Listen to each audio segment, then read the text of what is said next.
Guten Tag. Heute möchte ich gerne über das Vibrato und seine Vorübungen sprechen.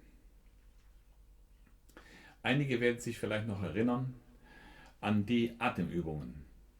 Da war eine Übung: Ausatmen, Einatmen, Vorbereiten,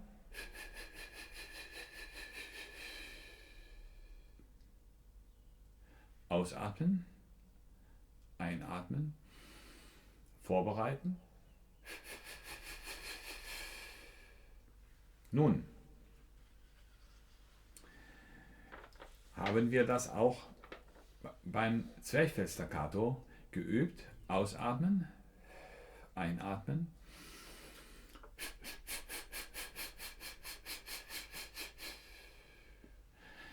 das war schon quasi eine Vorübung zum Vibrato. Ich nehme wieder das Hilfsmittel, das Blatt Papier, ein Notenblatt. Ausatmen, einatmen und erstmal gleichmäßig die Luft pusten.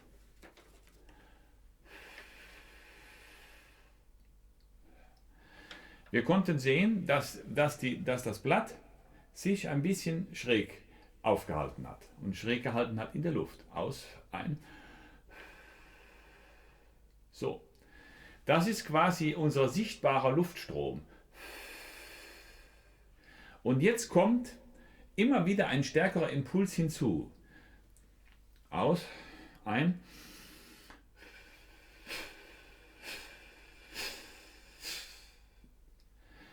Wenn man beobachtet, ich hoffe, man kann das sehen, dann wandert das erste Mal, das Blatt steht einigermaßen so in der Luft, durch meine Luft gehalten, und dann wandert es ein bisschen nach außen und kehrt aber einigermaßen wieder zu der Position, zu der Grundposition, die wir erreicht haben, zurück. Ich demonstriere erstmal den gleichmäßigen Luftstrom und danach ein bisschen Luftstöße. Aus, ein.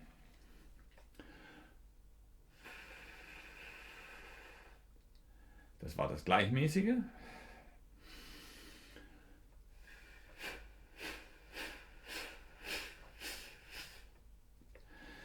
Das heißt, ich lasse die Luft fließen, dann gebe ich Impulse, quasi wie eine Kerze auszupusten, aber ich verliere nicht eine gewisse Basis. Ich mache nicht aus, ein,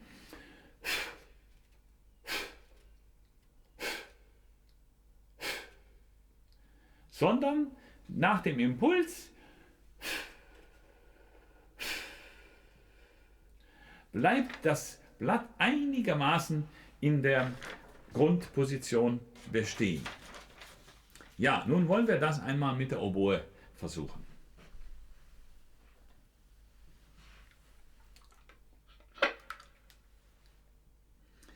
Das erste Vibrato oder das erste Vibrato oder alle Grundlagen des Vibratos werden meiner Ansicht nach erst einmal vom Bauchraum, vom Zwerchfell gebildet. Das ist die Basis. Später können auch andere Formen des Vibratos, wegen mehr vom Hals oder vom Kehlkopf oder auch teilweise von der Lippe hinzukommen, zu einem wesentlich späteren Zeitpunkt. Kontrollierbar, wie wir eben schon gesehen haben am Blatt Papier, ist die Luftsäule. Das ist vor allen Dingen wichtig für die Intonation. Also ausatmen, einatmen.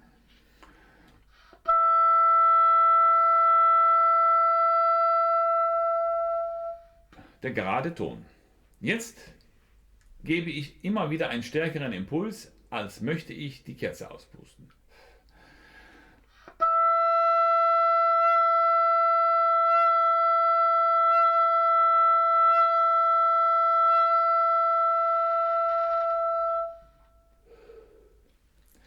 Dabei sollte natürlich der Ansatz stabil bleiben. Wie wir schon beim Zwerchfellstaccato gesagt haben, nur weil jetzt stärker die Luft in das Rohr kommt, stärkere Kräfte hier wirken, sollte erst einmal hier keine Luft in die Oberlippe, unter die Oberlippe, unter die Unterlippe oder auch in die Wangen kommen. Es sollte einigermaßen stabil bleiben. Jetzt können wir dieses auch in Achteln machen.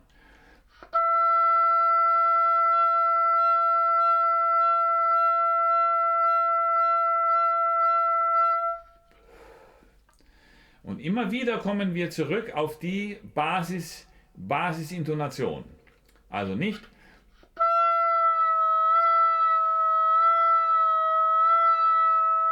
das wäre jetzt natürlich völlig übertrieben, das kommt selten vor, aber das war zu Demonstrationszwecken. Aber in Tendenzen kommt es schon vor, dass das Vibrato bei der Oboe auch nach unten geht. Bei anderen Instrumenten, bei Streichinstrumenten oder vielleicht auch bei tieferen Instrumenten wie dem Kontrafagott oder Fagott möchte das etwas anders sein, diese Verhältnismäßigkeit.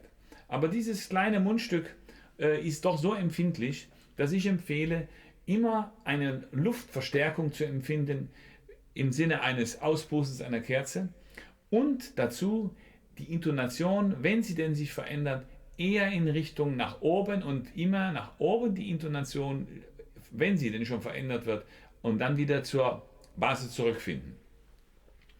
Nicht? Also wenn schon Intonationsveränderung, dann lieber, dass der Ton ein Momentchen mal einen mehr Obertoncharakter bekommt, aber eben nicht in die Tiefe. Das ist dann eben vor allen Dingen bei solchen Tönen wie hier,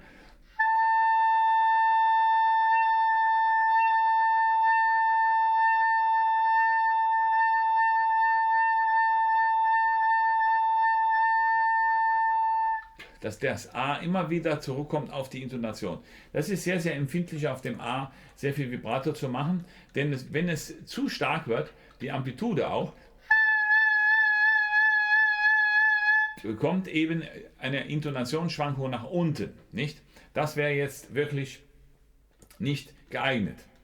Deswegen immer schon in der mittleren Lage diese Dinge trainieren. Wir machen jetzt Achtel, Triole und dann das Vibrato in Sechzehntel.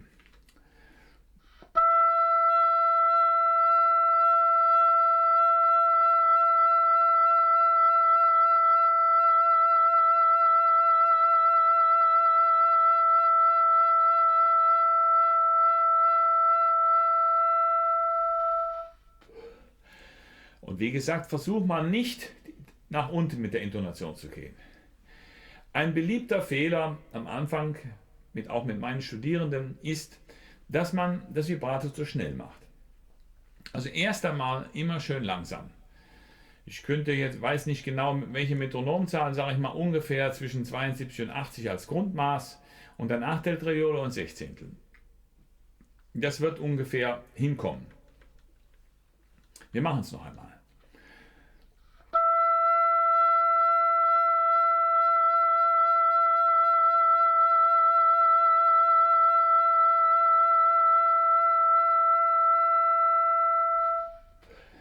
Ja, das ist die erste Grundübung. Die müssen wir jetzt durch alle Tonlagen ausüben. Ja, zum Beispiel in der Tiefe.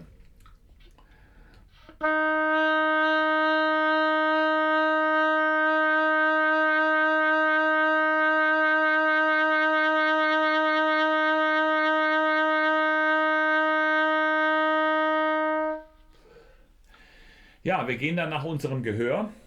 Und in der tiefen Lage ist vielleicht auch der Impuls der Wunsch und der Impuls, der körperliche Impuls, die Luft wesentlich stärker als oben. Wenn wir jetzt von unten diesen Impuls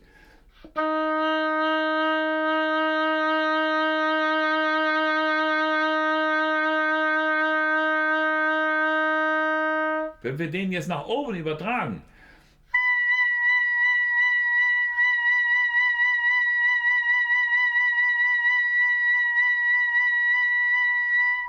ja, da haben wir schon gehört, was das Problem ist. Das ist ja völlig übertrieben und die Intonation, alles verschwindet. Ja? Das heißt, wie stark ein Impuls sein muss, hängt auch von der Tonhöhe ab, von dem Charakter des Tons, auch teilweise auch vom Rohr, nicht? Und natürlich müssen wir da oben einen ganz feinen und schmalen und kontrollierten Impuls geben.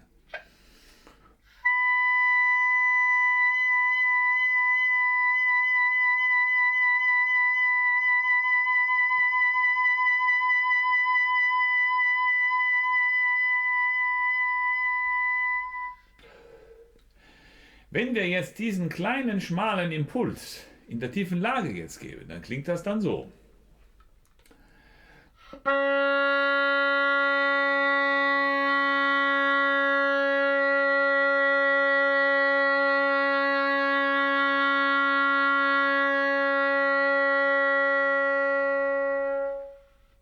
Ja, also ich habe schon irgendwas gefühlt, aber gehört habe ich fast nichts. Ja, da sieht man also, diese Übertragung von oben nach unten, die muss geleistet werden. Ja, mit dem Vibrato.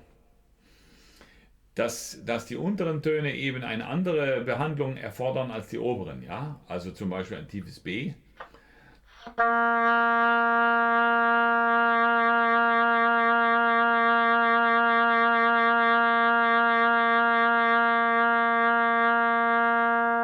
Nicht, das braucht wesentlich mehr Impuls, nicht, als andere.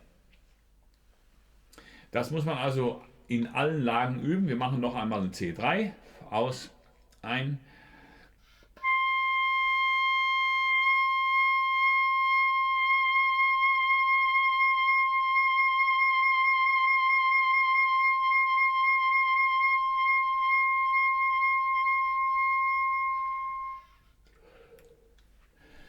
Ja, jetzt haben wir so verschiedene Töne ausprobiert und demonstriert. Jetzt kommen wir zu einem nächsten Aspekt.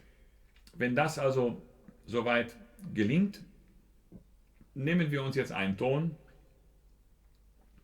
sagen wir das E wieder und machen jetzt eine Grundschwingung gleich in Sechzehnteln. Nicht zu schnell, also etwa 80, das muss man mal ausprobieren. Nicht also jeder für sich.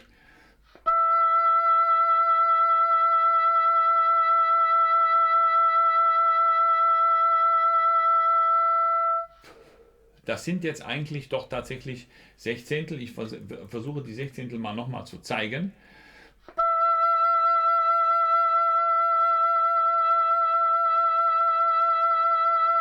Nicht? So, und jetzt würde ich empfehlen, diesen rhythmischen Impuls zu minimieren. Das heißt also nicht mehr 1, 2, 3, 4, 1, 2, 3, 4, 1, 2, 3, 4, sondern jetzt, dass das nicht erkannt wird. Und jetzt würde ich auch die Amplitude verändern. Das heißt, die Amplitude, die Stärke des Vibratos war ja sehr, sehr viel. Ich mache nochmal den rhythmischen und starken Impuls.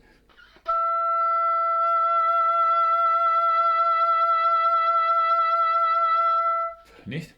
Und jetzt würde ich den Impuls minimieren. Also etwas flacheres Vibrato.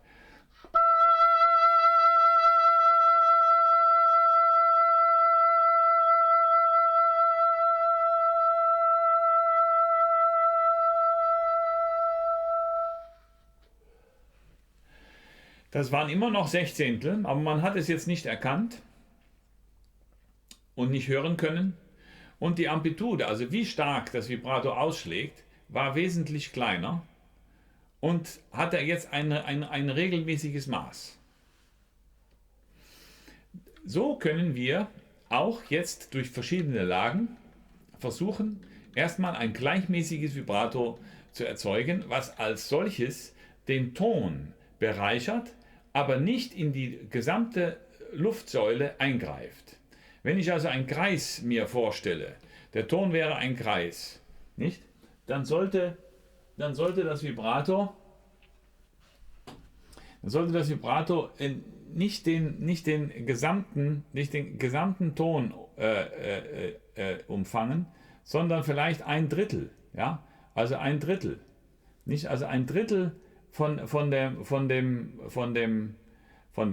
runden Ton vielleicht bereichern. Also an der oberen Kante könnte man sagen ein Drittel. Ja? Ich weiß nicht, ob man das jetzt ganz gut sehen kann. Nicht? Und das kann man eben so austarieren, dass man jetzt zum Beispiel die Viererschwingung nimmt.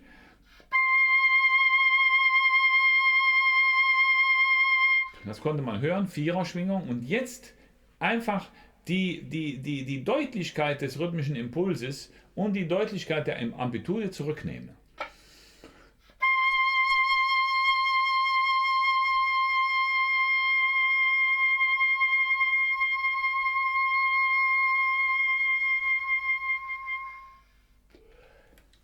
Ja, es bleibt aber trotzdem die Viererschwingung.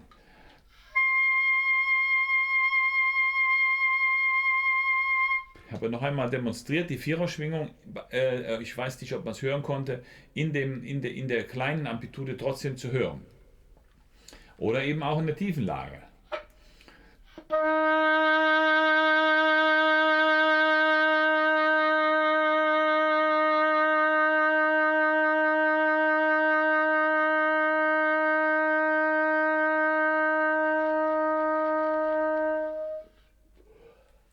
Ja, erst den Viererimpuls, den etwas starken Viererimpuls und dann nach und nach die rhythmische Aufteilung verlassen. Es bleibt im gleichen Tempo und die Amplitude wird etwas kleiner. So, jetzt, wenn man das beherrscht, dann kann man anfangen, die individuellen Töne, also von unten nach oben, jetzt zum Beispiel anblasen im Piano und dann eben Crescendo zu machen. Zum Beispiel.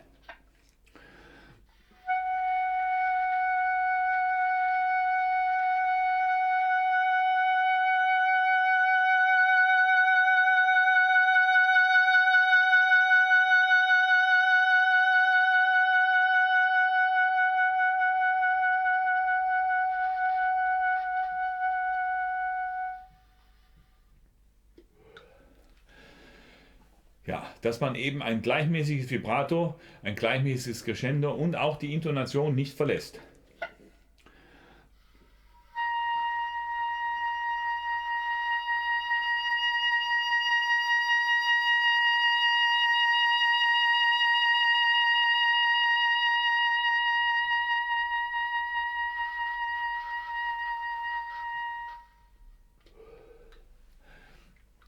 Oder eben auch mal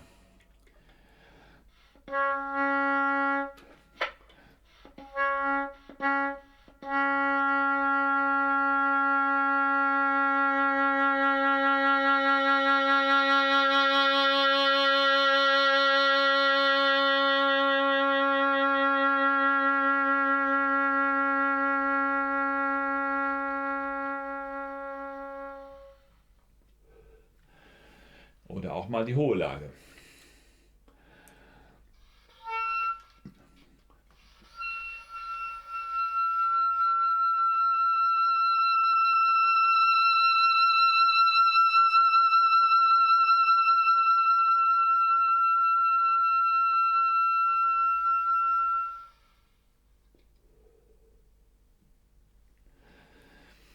Ja, jetzt kommt es darauf an, beim Vibrato Finger und Vibrato unabhängig zu machen.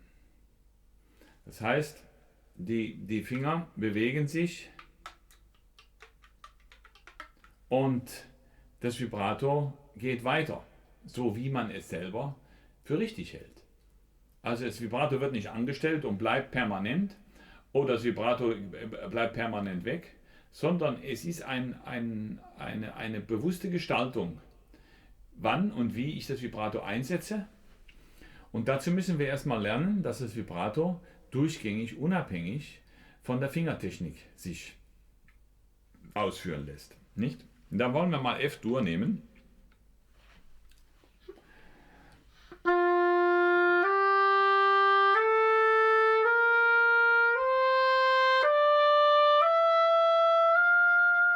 Nicht, das war ohne Vibrato. Jetzt machen wir das Vibrato in einer Dreier- oder Sechser-Schwingung und nach sechs Impulsen wechseln wir den Ton.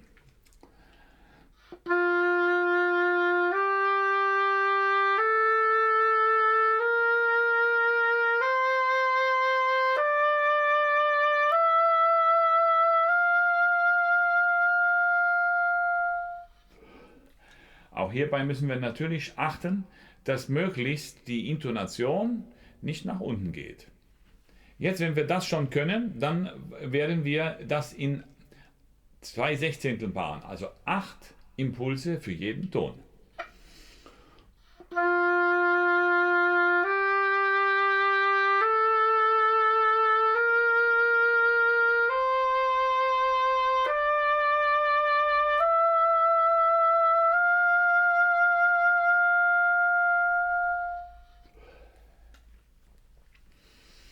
Ja, wenn wir das jetzt gemacht haben, dann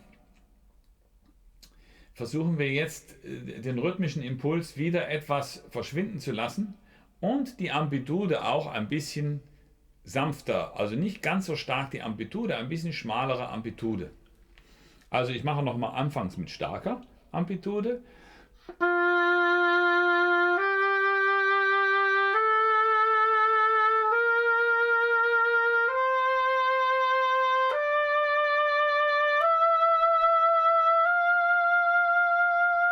Und jetzt mit schwacher.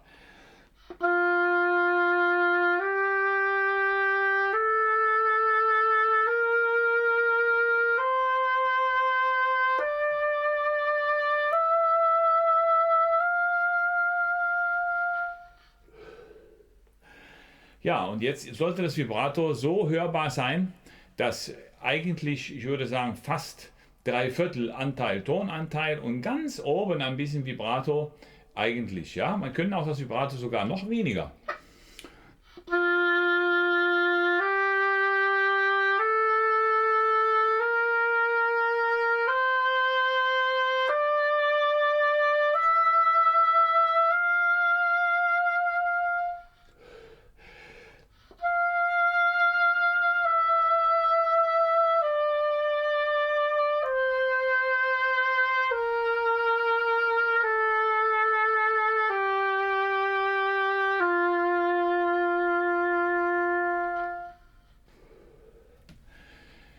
Ja, das sind jetzt die verschiedenen Übungen mit dem Vibrato in der Tonleiter. Nun können wir natürlich das Vibrato auch in anderen Tonübungen ausführen, zum Beispiel in Oktaven.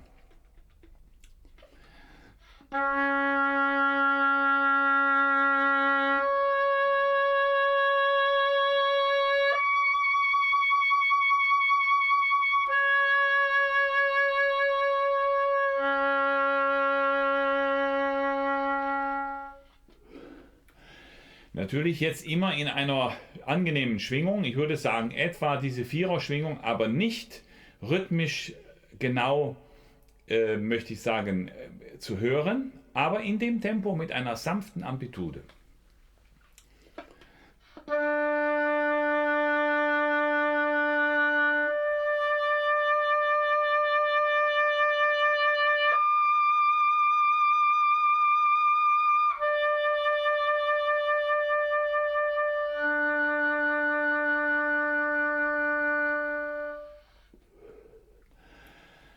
Natürlich gilt bei den Oktaven das, was wir schon einmal gehört haben, immer vor jeder Oktave innerlich etwas mehr Luftführung, etwas Geschwindigkeit, damit die Oktaven sanft sich verbinden. Das gilt natürlich auch, wenn wir das Vibrato dazu tun. Noch eine Oktav bitte.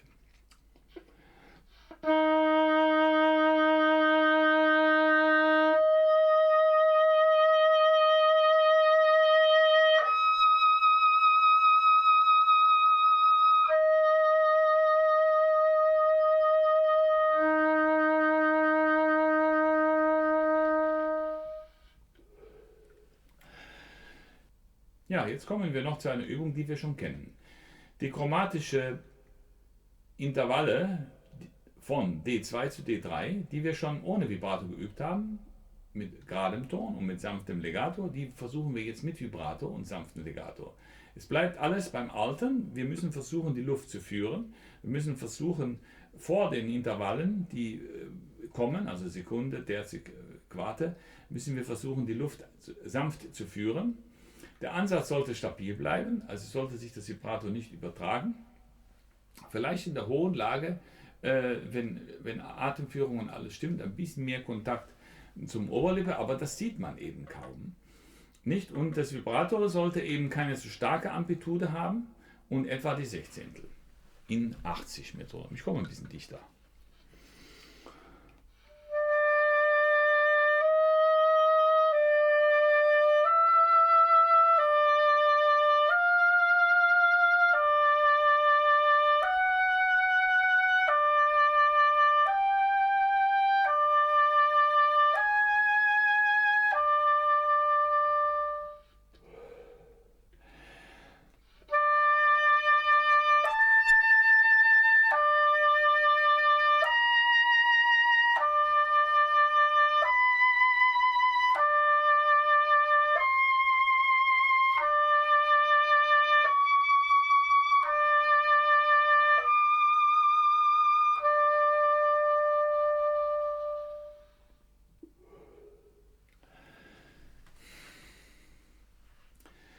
Ja, soweit heute zum Vibrato.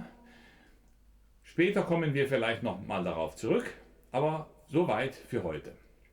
Auf Wiedersehen.